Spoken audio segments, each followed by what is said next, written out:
So I found these old cast iron fireplace log holders, and they're perfect size for this cast iron wood stove. This is the bottom. So I'm taking this, and I'm not using the legs.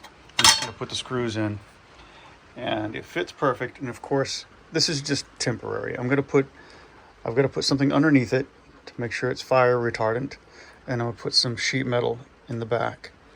And I've got the pipes that are gonna go all the way up through. I think I'm gonna go through the wall. I don't want to go through the roof and the ceiling. It's just not feasible for me. But it's gonna be a while before it's ready to go, and I don't really need it yet anyway. I'm just kind of excited. So here we go. All right, it's kind of tiny. You can see it's being held up by that.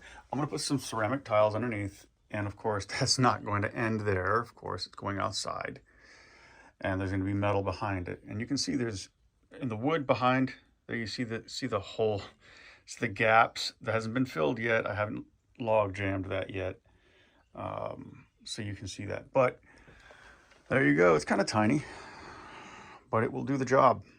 Okay, we are going to be installing a gutter, because rain did fall close to the foundation right here, as I anticipated. And of course you can't have that, because over time it's going to erode the whole setup. So we're going to put a gutter up here, and it has to be angled down this way like that, so that the water will come down this way. And I intend to use it as a way to collect rainwater, which I'm already doing, but this is certainly be a lot more efficient. Now what I'm doing is I've got this on here. I forgot the names of the parts, but this is where the downspout goes. All right, and this is particular sealant just for this, and then it'll be ready for me to put up. Okay, I'll introduce you to some parts. This is a strap. It's going to go to the downspout. It's going to strap around it and hold it in place. These are the end caps for each side, because of course water needs to not fall out. And then we've got four of these. These are 5-inch. It's a new way to screw in a gutter. Been around a few years. You simply put it like this underneath. Goes underneath there, and then you lock it into this thing here. Holds it together, and then you just screw that thing in. And I'm gonna get it all set up. I'm gonna try to lift this up by myself on this ladder. It's light, but it's just awkward. And then I've got to get the level up there. So I'll get that level and make sure that it's again angling downward.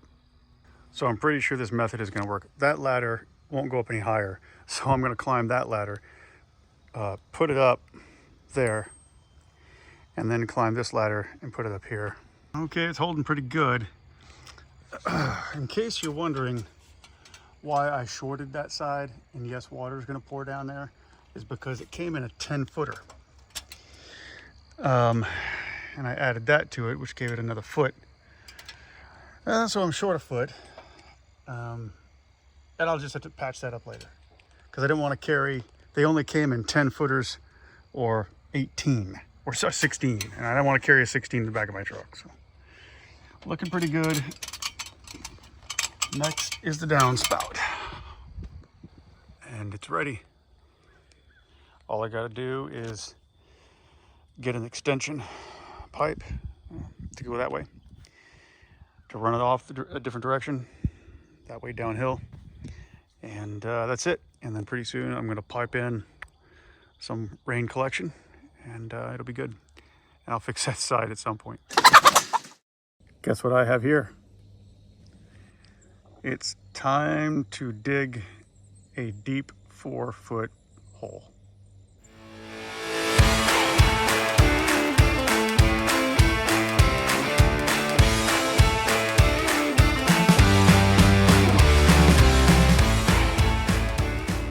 Okay, according to the lazy ass inspector, electrical inspector for the county, he led me to a different electrical company county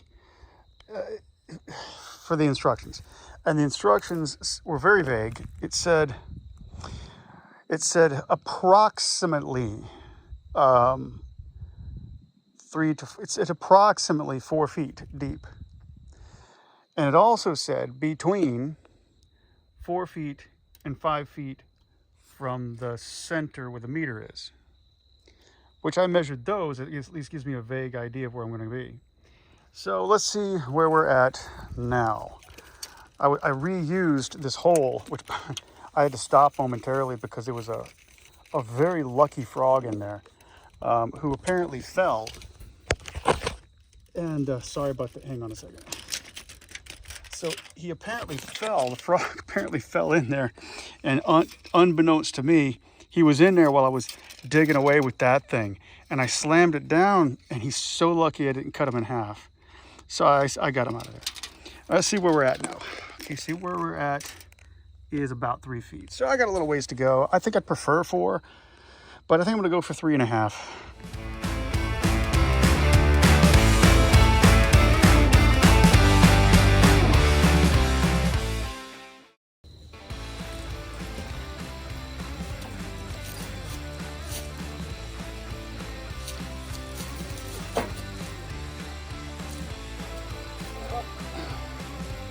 Can't walk across that.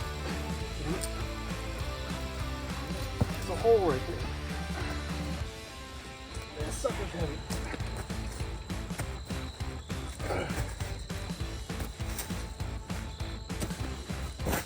Okay, getting there.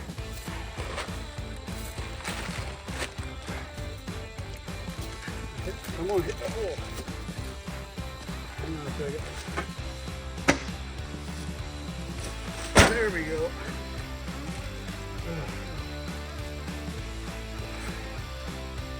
Just where I want it. Right now, gotta face the other direction now.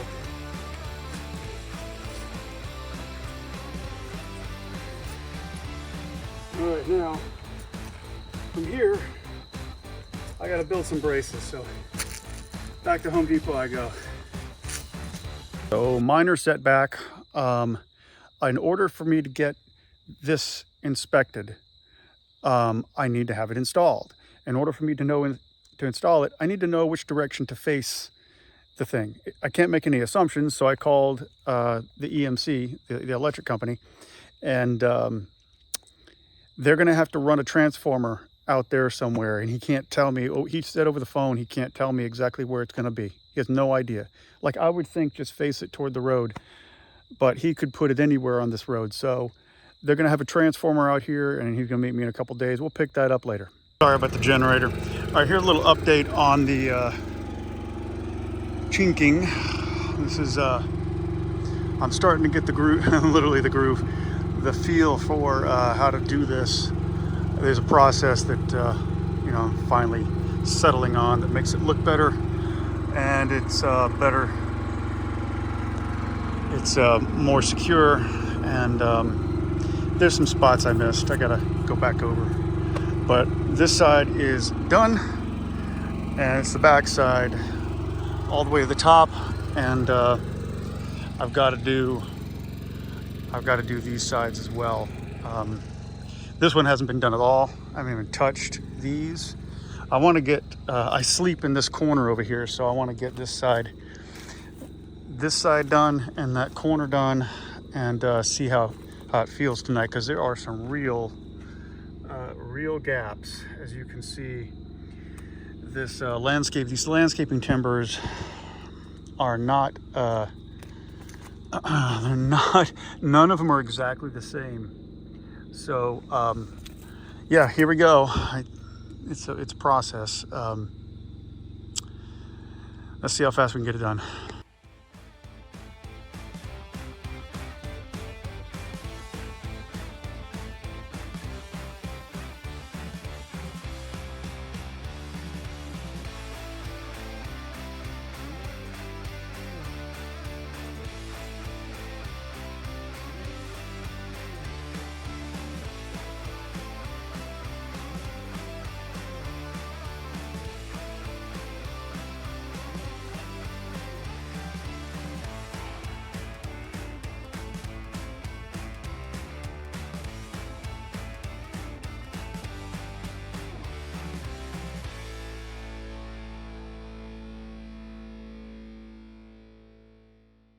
Okay, I'm not going to be able to finish this before the sun sets. I only got like an hour. But I wanted to show you the difference between not knowing what I'm doing, where I'm just slapping it on. That was the first day I did it. Just slapping it on and wasting it, to now knowing what I'm doing, where you can barely see it in there. And there's a technique to it. I'm going to show that to you real quick. All right, if I'm coming from the right side, I'm using my right hand. So what I'm doing is I've partially finished here. You can see this one. I've got just a little bit on this thing. And so what we do is we just go this way like that, push in, go that way. And what I'm doing is I'm shoving it in. There's not really even a hole there, so I don't really even need much. But here's what you do if you have a hole. I'm gonna go ahead and finish this, and I'm gonna show you the one that has a major gap. Okay, I'm gonna skip down to this baby here, which has a lot of space in there. All right, I'm just gonna, first, I'm gonna come from the right side. I'm gonna move over here so I don't lose any of this stuff, just kind of put it on there. Usually I have a secondary spatula or something that I'm gonna go ahead and just clean that up. All right, you start from here and you go back toward the product that you've already placed in there. I'm trying not to lose it off the, there we go. So now you go back toward the product, right? Like that, and you fill it in like this. You push in, I lost some. Push it in, right? This is expensive stuff, man. It's like $300 for a 5 gallon. It's a polyurethane sort of thing. I haven't exactly looked at what it's made of, but it has sand in it, and it expands and contracts with the actual log or the wood or whatever you're using. It's the best stuff on the market. There is one other product that I know of, but look, if you're gonna do this, you're gonna need to use something like this that works. But this is how you do it. I'm using the edge of the blade and I'm going this way, okay? And you can see that cleans it up real nice. And then I end up with more on there. I just come back and do it again, right? So you really don't need too much on, and this is how you chink, okay? Just thought I'd give you a little demonstration of what I'm doing, so maybe if you're gonna plan on doing this, you don't screw it up like I did and waste a whole bunch of product. All right, just a little overview of the camp. You see I'm positioned between these two houses. I'm not really currently living out in the middle of nowhere or anything. All right, this is the underside that leads to, that cord leads all the way to the solar panels. And under there is fairly sealed. I just got to put the covering back on the outside. And I could probably put a covering on the inside, and I could probably put a covering here as well. But yeah, that's pretty stapled down. It's good to go. All right, this is the kind of plate I'm using on the inside. I've stuffed it with bubble wrap underneath, which works pretty good. And I've got a piece of wood here into which these, I drilled a hole smaller than these screws, and it just holds. So yeah, that's how I keep it from letting bugs in and stuff. There you go. Okay, I have moved the solar to here. All I've left to do is put a remote on it and run it to where I want it. It's fully functional. Let me explain how this is set up. So you can see it changing settings here. It's pulling in about 72 volts between two panels, and that is quite sufficient. All right, so the way this is set up, and you can see that I've got it stapled in. I've got an off switch. This is a quick disconnect for the solar panels. This is an off switch for the solar panels. This is an off switch for the solar charger. That's an off switch for the inverter, even though it has its own. It's a quick disconnect. This is a Bluetooth where I can remotely tell the voltage. And this is a fuse, a little fuse right here for the solar panel. I've got a fuse here specifically for the inverter. And there's a fuse if you follow this all the way out to the solar panels. There's a fuse here for the main solar panel that's running all the way to the cabin. I do not have the third panel hooked up because my solar charger cannot handle it. It is a 60 amp solar charger, and I'm pulling in quite a bit already. And if I put the third one on there, it'll overload it. So there you go. And the way you connect these together is you just connect one to the other, and then both go out. All right. Okay, update on the electrical pole. You'll find this interesting. The underwriter's label, the UL, for underground, it's called lateral, underground electrical, has been pulled. I don't know if that's just the state of Georgia or if it's nationwide or what. I would imagine it's nationwide, but it could be just the state of Georgia. Now, the electrical guy was here today, and he said, well, we can do underground, but it's going to be a contract. I said, well, can you convert it? Well, yes, we can, but I have to get permission to do that.